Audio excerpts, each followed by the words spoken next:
The song of the river stone. The sun beat down on the red earth, making it into a hard, cracked tapestry. Dust devils danced across the dry plains where the buffalo once thundered, and the river, usually a lively companion, had dwindled to a whispering thread. In a small, struggling community, nestled near what remained of the water, lived an elder named Nita. Her eyes, deep and lined like ancient riverbeds, held the memory of green seasons and abundant harvests. She watched her granddaughter, Lily, a girl of quick hands and a restless spirit, who spent her days gazing at the horizon, dreaming of a world beyond the parched land. Lily felt the weight of the drought keenly. The elders spoke of sacred dances and prayers, of trusting the land's wisdom, but Lily saw only hardship. Her heart ached with a quiet frustration, watching her people struggle, their songs growing fainter. "Grandmother," Lily asked one evening, her voice thin with despair, "where is the magic now? Where is the spirit that brought the rains? The old stories? They don't seem to work anymore." Nita looked at the last, almost dry pooling of the river. "The magic, child, is not in a single act, but in the remembering. The spirit is not gone. It is testing our hearts. Sit with me." She led Lily to a place where, centuries ago, the river had roared, leaving behind a smooth, gray stone, worn by countless currents. Nita picked up the stone, tracing its surface with a gnarled finger. "This stone," she began, "was once part of a great mountain.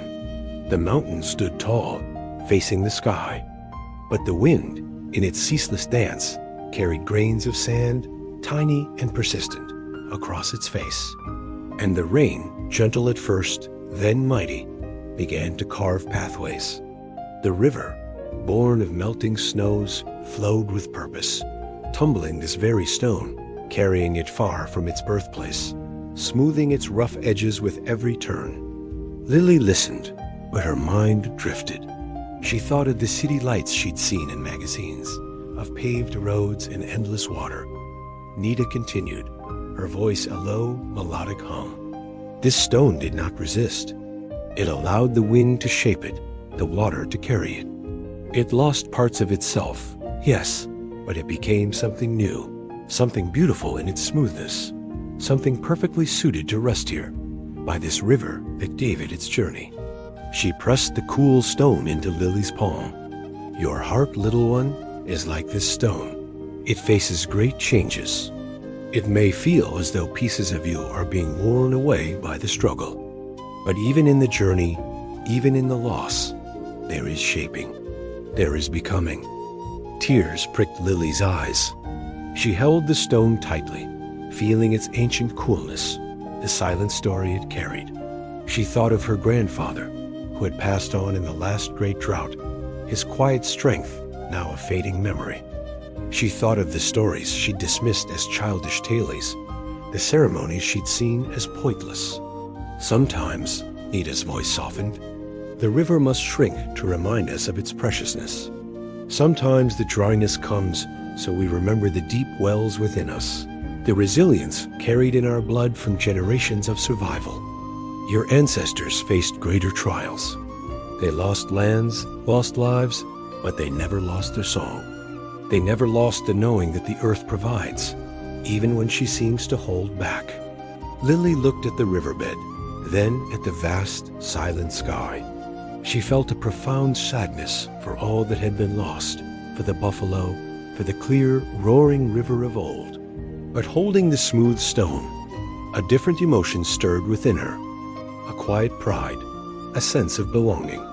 The stone had endured. Her people had endured.